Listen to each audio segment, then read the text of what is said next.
Hello, everybody, and this is the post-race beer and recap. Um, Trying out different names for this segment. Either way, it's more of a mini-sode. It's just me, a beer, you listening, or drinking a beer, or running, or stretching, or driving. Who knows? Either way,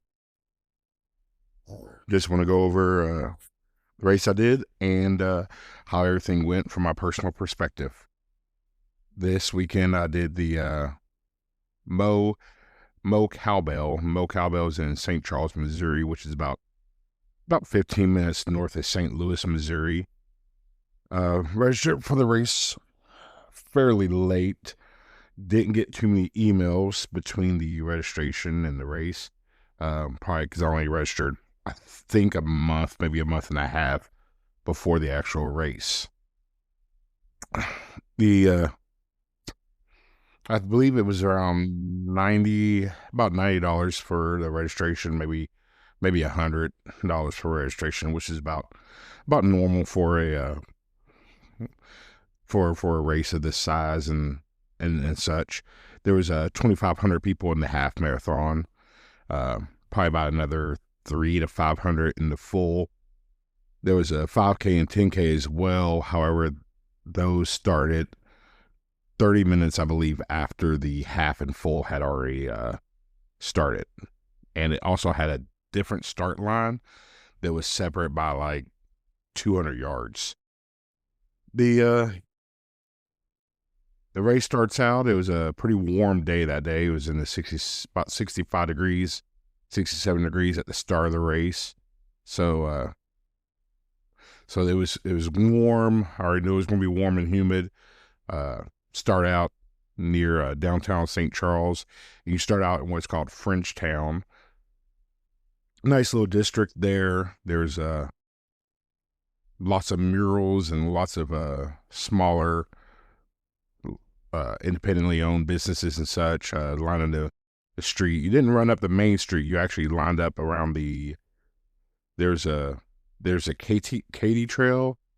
KT, I don't know if it's initials or spelled out Katy. I think it's just the initials, Katy Trail. That runs from Kansas City all the way to St. Charles. It's an old railroad, and that was actually part of the marathon course. However, I didn't do the marathon course. I just did the half.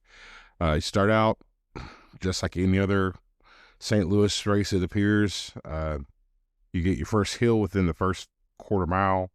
You go uphill. It's kind of steep. I did a run walk interval from the beginning. 3 minute run, 1 minute walk. The run wasn't a hard run. It was it was a comfortable pace, enough that I just basically used this race as an organized long run, a paid and organized long run. Went through Frenchtown. There's some murals. They have these dogs. I didn't realize the dogs beforehand, but it had to do with the Lewis and Clark expedition. It started out in St. Charles. Well, one of the jump off points was St. Charles. Another jump off point was Louisville and Clarksville, Indiana, which is across the border from each other. However, I think it's kind of like Abraham Lincoln, where three different states claim Abraham Lincoln as, his boyhood home, or Mark Twain, where I was in New Hampshire and they have a Mark Twain home, and then Missouri has a Mark Twain home, and I'm sure 2 or 3 other states also have a Mark Twain home. When you're that popular, everybody wants to claim you. Anyhow, back to the race. Race went out. It was pretty nice. I didn't start the race with everybody, with my group, as I should had. I was I had to use the facilities before I left out, so I missed the official start by about 10 minutes. But I started catching up people, and other people caught me within the first mile, so they also started late. We went through Frenchtown, went out through this farm area. There's a lot of bean fields and such, and then you went out to this area called Newtown. I assume as the name suggests, that Newtown is new. All the homes looked new, newly built homes. However, they looked of an older style. There's a lot of craftsman style homes and Frank Lloyd Wright style homes that are, obviously that style is more reminiscent of, like, I want to say the 40s and 50s, but I could definitely be wrong there. I'm not an architect by any means. Uh, but that's where I first noticed the dog. I was running in Newtown, and there's a turnaround point at the end of one of the canals, and there was a dog there that was all painted up. One of those. It was a larger, like a.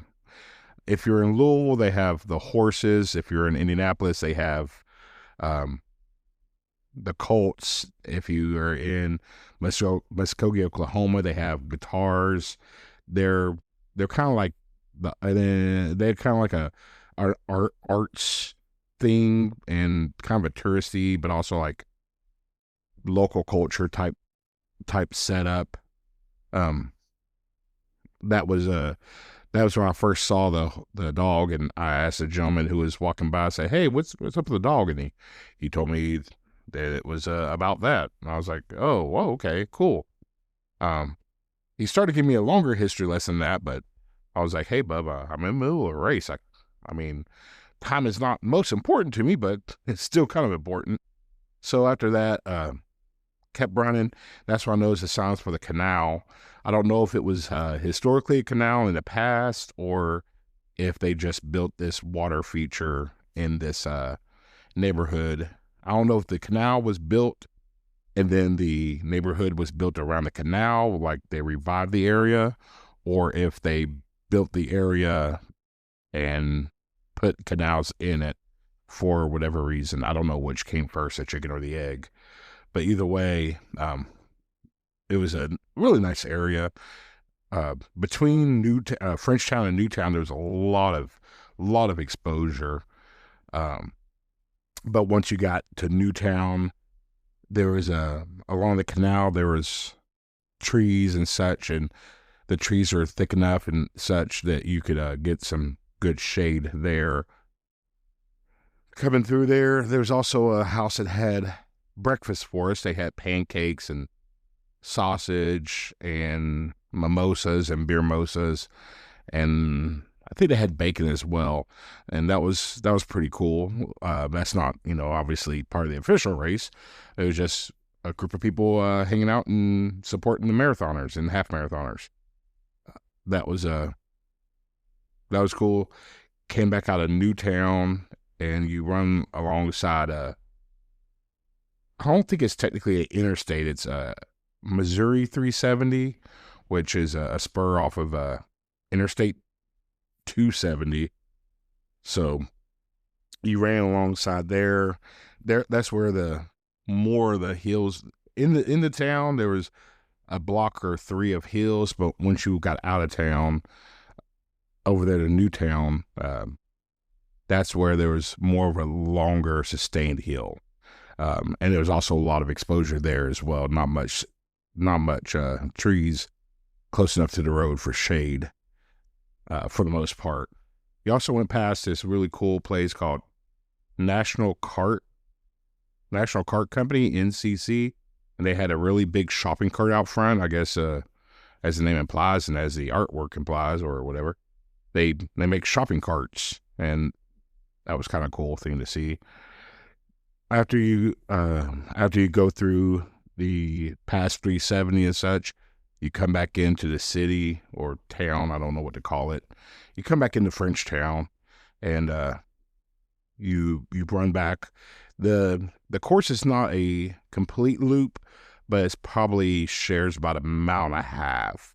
The first mile and a half and the last mile and a half are about the same, but if that, everything else is a big loop. So I guess you call that a lollipop. I would call it a lollipop, just not a big one. Then you're coming in. They had a few more. The aid stations were plentiful.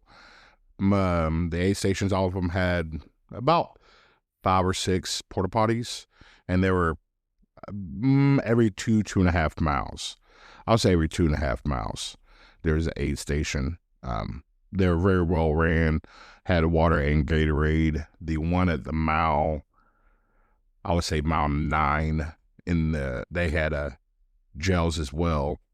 Found a lot of gels on the ground that were unopened. I don't know if somebody had like a belt or something that just didn't hold them. I don't know what was happening, but I picked those bad boys up and put them in. I have like different pockets, so I put them in the pocket so I could take them home and wash them off. That way, if any grime is on there, get that grime off. But I mean, they're sealed, and yeah, came in, finished the race, picked up my packet. I didn't really stick around, but it was a very, very good scene there. They had a tent set up with the sponsors and such. They had all types of vendors out there. State Farm was there with some bobblehead thing. There was Phantom Energy was there. They had some coffee, sports coffee drink or something like that. And they also had I think they had a sports coffee drink. It might have been a different company. I'm not endorsed by anybody, so if I'm messing this up, sorry. But they did have, I think it was Phantom had a post recovery shake, and they made it for you. They had salted peanut butter, and they poured that into like a 16 ounce water bottle. They poured some of the water out, of course, and that was really flavorful. I really enjoyed that. It's supposed to have glycogen and electrolytes in there, and it's supposed to help with recovery. I don't know how much it does or doesn't. I know that I usually try to buy a recovery drink when I do a race, especially either if it's long or if it's hot. And this one definitely got a little hotter than I'd like for it to be. So yeah, that was enjoyed. They had a gear check. The gear check was at the end of Tent City, which made sense. I just didn't like it when I was trying to leave because my feet and ankles were a little bit sore, and I understand why I was where it was. I just didn't like it because I just didn't like it. But it's nothing wrong with the race organization or nothing like that. It's just I just didn't want it to be that far away. So I was just being a big wimp, I guess you'd say. They had people out there doing post race massages or stretches or whatever. I think those were free, but I think they might have had a donation area, but I'm not sure. A donation, like a tip jar, but I'm not sure whatsoever. I don't want to speak. I don't want anybody to assume that I'm trying to give testimony on that. The race medal was really cool. It had a running cow on it, being the cowbell and all, and it also had a bell on the medal, and the bell would move. It had a little pivot point, so it was kind of cool. I liked the medal. The shirt was a long sleeve tech shirt. It's a dark blue. I don't know the exact shade of blue, but it's a dark blue, and it feels really nice. I look forward to wearing that this winter. So I don't look forward to running in the winter, but if you're going to run in the winter, might as well be comfortable. Overall, it was a really good race. I really enjoyed it. I have a few friends that are locals, and they ran it, and they run it year after year. I have a friend who she helps coach. Jill, she was on the Eugene Marathon podcast. She helped coach some of the runners there, and we're going to have a full episode on that, a full breakdown on that with a rookie and a vet, hopefully. So that'll be something to look forward to. But I just wanted to give you a little race recap of my own personal experience, how I felt about the race, and how it went. Looking forward to Monumental. Monumental, as of this recording, is a month away. So that's going to be an awesome experience. Hopefully somebody notices me there, but well, I'm a pacer there, and this is my 9th year, so somebody's going to recognize me. Probably not from the podcast, but just in general. But if you're there, and if you recognize me, give me a shout, give me a holler, say hello, say happy birthday, actually, because it'll be my birthday, and best day in the world. it's going to be a fun time, regardless. So I'm looking forward to that. I'm looking forward to, I got a few other races coming up. Rocket City Marathon in Huntsville, Alabama, and Charlotte Marathon in Charlotte, North Carolina. Those will both be fulls. Monumental is only going to be a half. For me, I keep that race at a half. I've done the full once. It was a great race. But yeah, so just wanted to give you a little recap on my experience. I was sore as all get out, tired as well. Went to a place called Narrow Gauge Brewery. Real nice brewery, had really good beers. Give them a shout out. Normally I go to Shafley, but I didn't go to Shafley this time for whatever reasons. But Narrow Gauge is nearby, probably about 10 or 15 minute drive. I would definitely recommend checking out that place. But if you could just, yeah, that blew part out. If you could remember to give this show a like, give it a share if you would, share with a friend, maybe somebody thinking about, traveling to do another marathon or half marathon in another state, and they don't know any other races necessarily look forward to. I know there are several in St. Louis area. This is just one of them, and I've done Ghost St. Louis, which is now gone by a different name, but that's not here or there. So, but if you could, please give me a like, give me a share, give me a comment.